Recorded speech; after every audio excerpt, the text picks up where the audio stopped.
Bonjour et bienvenue à nouveau. J'espère que tout le monde peut voir et m'entendre. Donc tous nos experts ont vraiment pris le temps et c'est très bien de faire leur présentation. Et donc nous n'avons plus que 15 minutes maintenant pour les questions. Nous allons directement passer à certaines questions.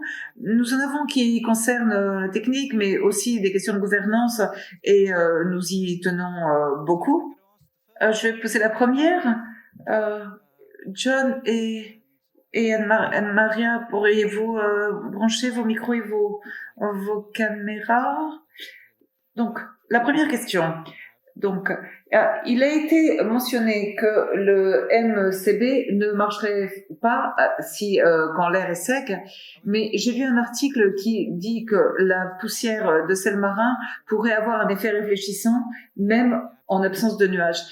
Quel est votre point de vue? Je vais peut-être d'abord demander à Daniel, puis ce sera au tour de John. Oui, il y a une littérature récente qui cherche la force potentielle directe des cristaux salins eux-mêmes utilisés pour l'éclaircissement des nuages. Euh, L'effet direct est renforcé si l'air est plus humide, car les cristaux salins peuvent grossir et donc il y a besoin de moins de sel dans l'air si l'air est plus humide, et le faire dans un environnement très sec serait vraiment plus difficile. Mais il serait plus facile de cibler l'effet direct plutôt que l'effet d'éclaircissement. Merci. John, voulez-vous ajouter quelque chose?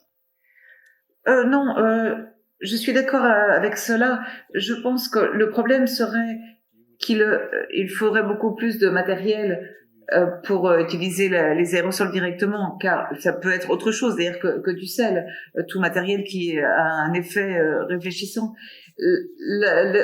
L'avantage des saltos de sel est que c'est hygroscopique, donc vous accumulez de l'eau et donc vous avez plus de gouttelettes de la bonne taille pour le même matériel. C'est juste une question d'efficacité. Merci, je vais prendre une question technique et puis je passerai à la gouvernance.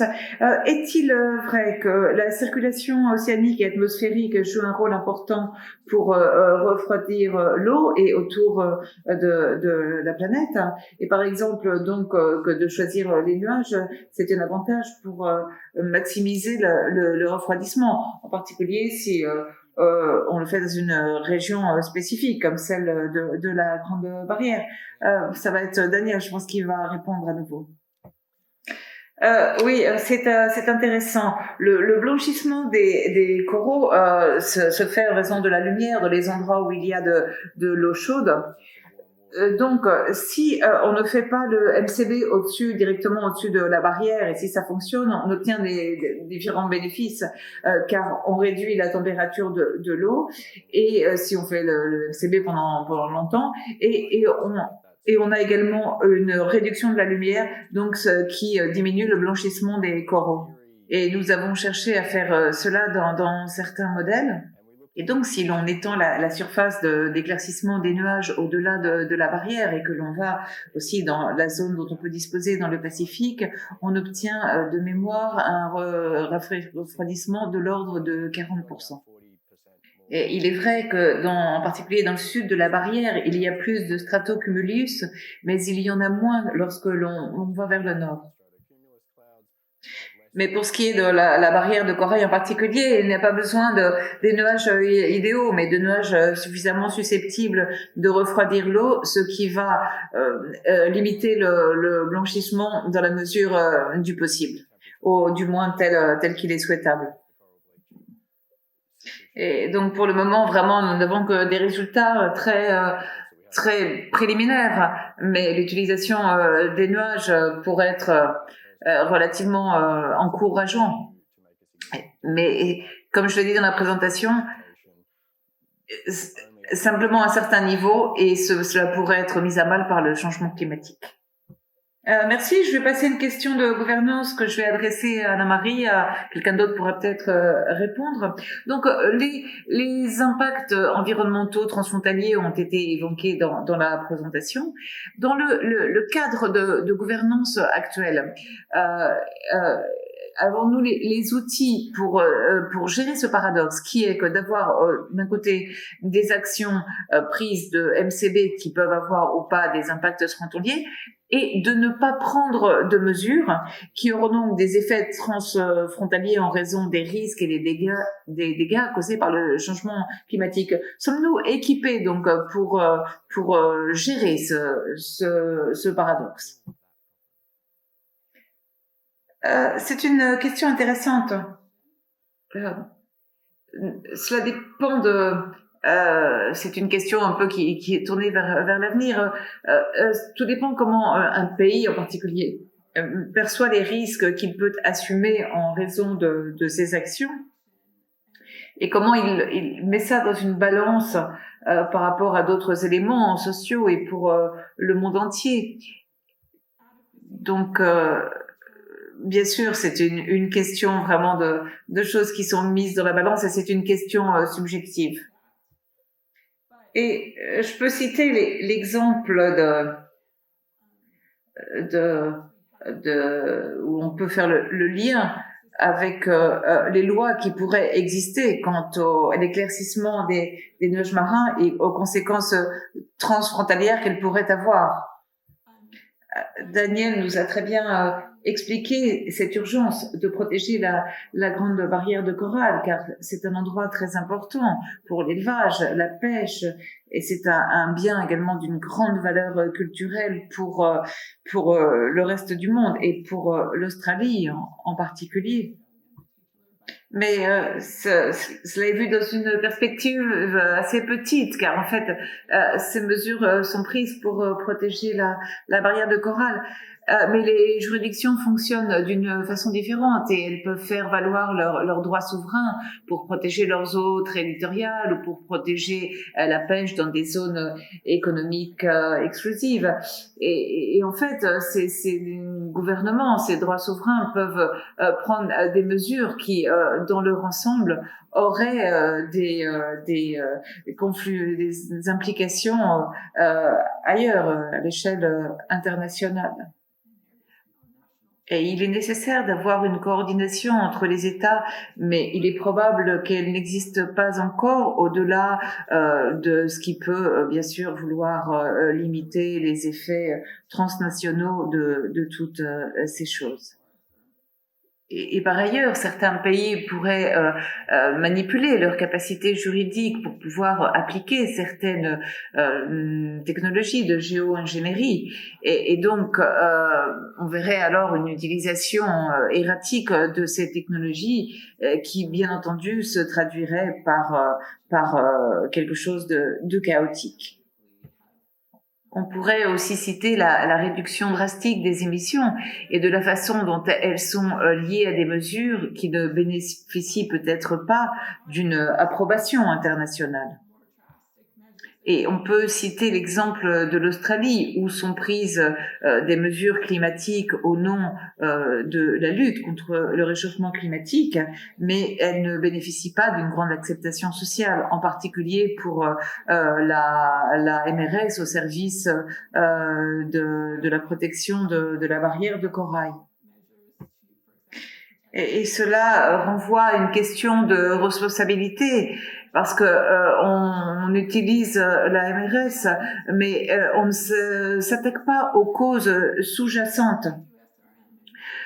Et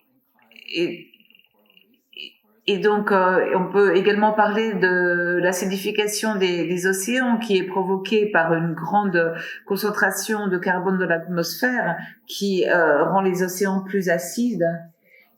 Et donc, c'est vraiment, cela illustre les problèmes du manque de coordination.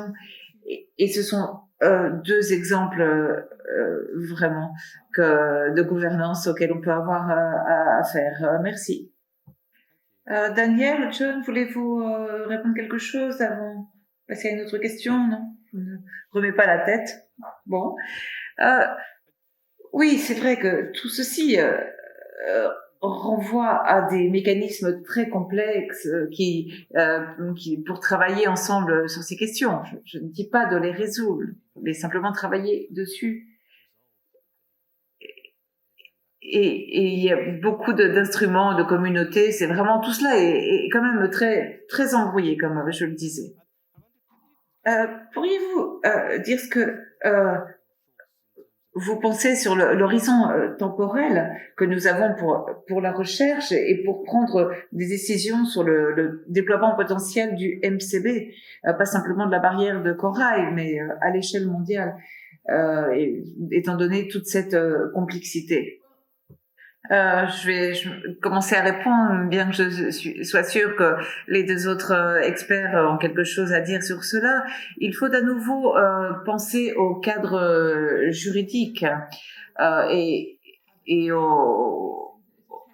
à ce que font d'autres États et la réponse va varier en fonction du régime que nous choisissons. Par exemple, si nous choisissons le régime de prévention des risques transfrontaliers, on peut avoir une réponse qui va peut-être être la même que celle que l'on aura si on prend le droit de la mer, qui sera basé sur des droits souverains des pays dans les zones maritimes, ou le manque de protection des patrimoines communs, comme les zones qui sont en haute mer. Mais en fonction du régime, la réponse sera différente.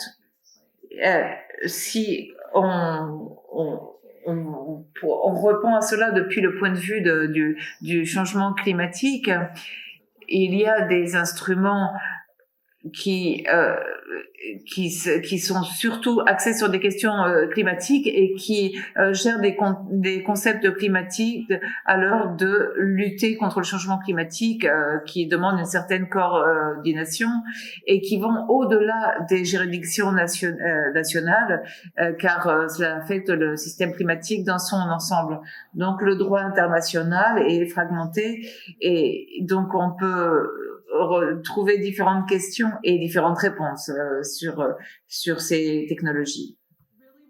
Et enfin, il s'agit de voir jusqu'à quel point les États veulent vraiment garder leur structure de gouvernance nationale et jusqu'à quel point ils veulent faciliter une coordination dans la communauté internationale dans son ensemble. Actuellement, je suis un petit peu pessimiste en raison du repli que l'on voit face au multilatéralisme pour protéger la souveraineté nationale.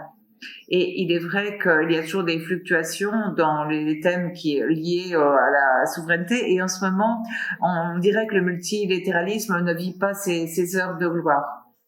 Et il faut créer des traités, des instruments de droit international, et c'est un procédé complexe et volontaire qui implique que les États cèdent une partie de leur souveraineté, et donc c'est un procédé complexe et de créer de nouvelles formes de gouvernance, du moins au niveau international. Voilà, merci beaucoup. Merci. Il nous reste très peu de temps, 2 minutes. Donc, nous allons avoir bientôt un événement similaire pour que le public puisse envoyer ses questions. Avant de conclure, je ne sais pas si Daniel ou John veulent intervenir. John, qui n'a pas eu... allez-y. Oui, le problème, c'est que les recherches scientifiques ou le cadre juridique auraient besoin normalement d'une dizaine d'années ou de plusieurs dizaines d'années pour faire des avancées significatives. Et l'éclaircissement des nuages marins, s'il était appliqué, pourrait être appliqué rapidement.